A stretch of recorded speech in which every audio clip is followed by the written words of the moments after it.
All right, we're here with Brett Hughes at the Rhino Lacrosse West Lane camp. Brett, what are your thoughts so far on camp? It's been great. Ryan's got an awesome thing going up here in Oregon.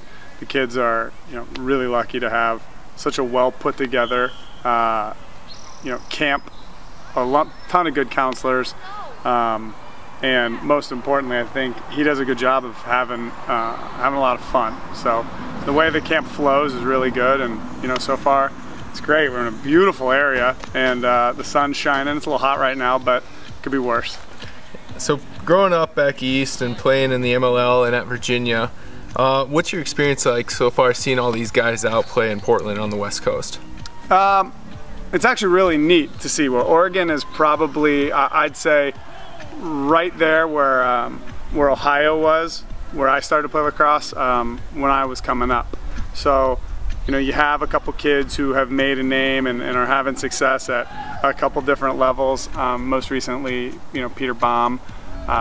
So that's kind of where I was at, where at the age that these kids are now, the 7th and 8th graders who are starting to carry Oregon into that next level where they're contenders and they're a place to go to find athletes. So where are they? They're not there yet, but with camps like this and good coaching coming out this way, it's an awesome state for it, and they seem really hungry to have it. So I look forward to watching Oregon blow up here. All right, staying with Ohio, how's it like playing professional lacrosse in your home state? I mean, it's perfect.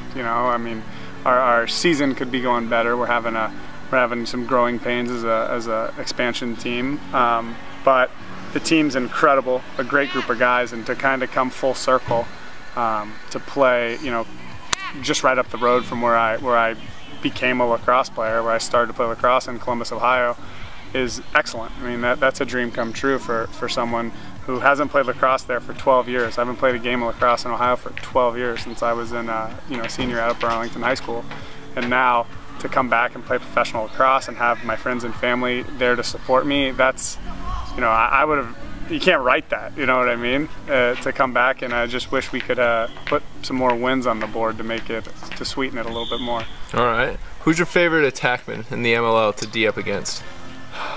Well, that's a hard question, because there's the person I'm probably going to say, it isn't because it's easy, you might think that you'd pick someone who's easy to defend, but it's been neat to come back in, because I took 2 years off, and see how the league's transitioned. I come up with Ryan Boyle, Mike Powell, John Grant Jr., who's actually killing it right now.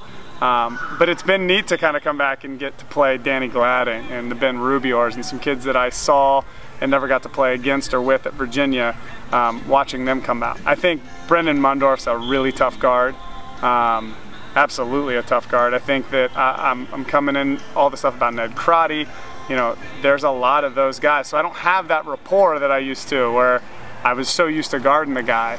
Now it's, here's a guy who graduated, college in 2004, and all these young bucks. So I don't have one guy in particular. I will say it's really, really cool to have Steele Stanwyck on our team. Obviously, I'm partially as a UVA guy, number 6 at UVA, so we have a common thread. But watching him play and seeing him even in practice, it's really cool. He's my type of player. I loved Connor Gill. That was one of my favorite guys to watch play, to defend, to play with, against, all that. He just got the game at a whole nother level. Ryan Boyle's that cloth too. So one of those guys. I guess my favorite attackman to match up with is Steele, because I do it in practice and then he goes off into the game. Well, there you go. Pre-game, any rituals? I've cut more and more out of them. I used to do things like have a new pair of Mike Jordan socks all through college, which is an expensive habit. But now I tape a lot of things up because I'm getting older. But I always write a couple little things personal to me, nothing that anyone really sees, but on my wrists or on my tape, just for me. But other than that, I always try to give 5 or 10 minutes where I focus my thoughts on why I'm playing. I mean, as a 30-year-old lacrosse player, I think it's always good to say, like, it's time to reflect. So getting 5 minutes in there sometime to reflect before you go out and think about how lucky you are to do this. I think that's kind of the ritual I've established this year in particular. Very cool. And I've noticed you're all Under Armoured up here at camp. Yeah. How's your experience so far with Under Armour been? Great. Team 22, which is Paul Gate and the guys surrounding him, his team, have been incredible. It was really fun as I decided to kind of come help their West Coast presence and be a part of Team 22 and Under Armour lacrosse. It's been excellent because they're lacrosse guys at heart. They get it, and pretty cool to work with Paul Gate. Yeah. I mean, for some of the kids that don't know how just legendary that guy is, there's no one bigger. He's in that conversation with every one of the best players ever, and for him to be pushing the envelope with lacrosse and really keeping it player specific, like he's an ex-player doing it for players. So I think that's really cool. And Under Armour is an awesome brand. It's a great brand that has lacrosse in its foundation, which I think is really, really cool.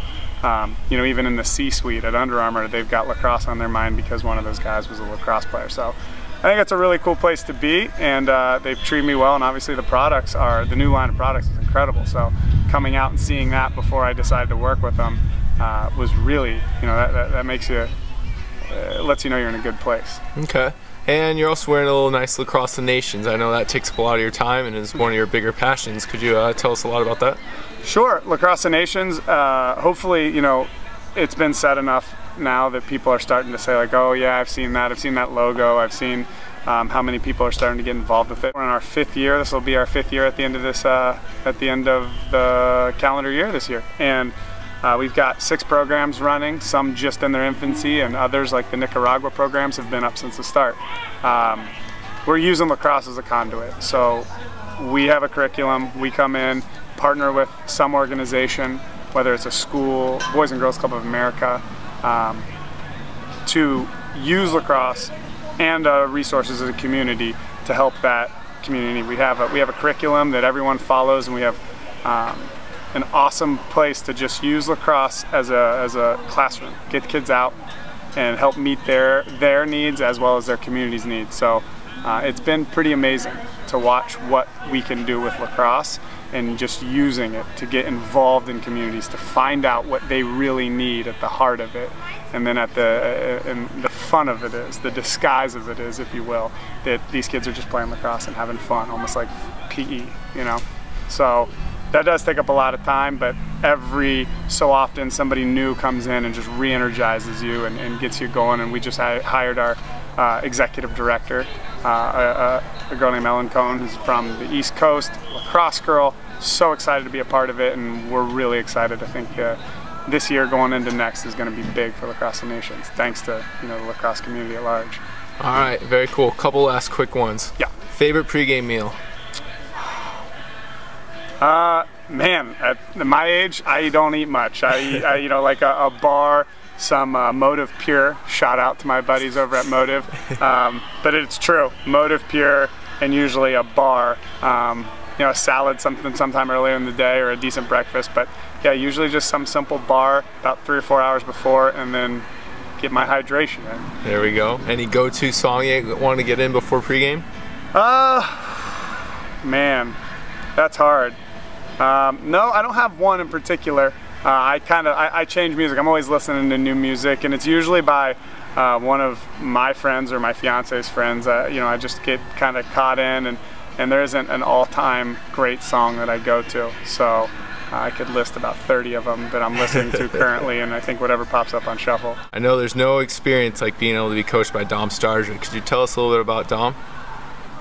Yeah, I mean, I could go on for a while, but in short, Coach Starja, and I think a lot of the people who get to know him and get mentored by him, coached by him, all say that he's so much more than a lacrosse coach. He puts great people around him. He values family. He values the community around him, and I think that is probably one of the things that I enjoyed most about Coach Starja. That he can meet you on a really human level outside of lacrosse, and I think that's really important for us going through college. He treats you like a man. You're required at UVA to police yourself, to take care of yourself, but he's also there for anything I've ever needed. I can pick up a phone and call him, and that's still to this day. So outside of just being an awesome coach, I mean, his record speaks for itself, but I think more than anything, he's just an excellent person who cares about people as much as he cares about, you know, wins and losses. So sounds like an infomercial to go to UVA, but maybe it is. So yeah, he's still a good friend to this day, and it was just excellent by him, Coach Van Arsdale, and all the other guys in the Wahoo family. Awesome. Well, thank you very much, Brett. Yeah.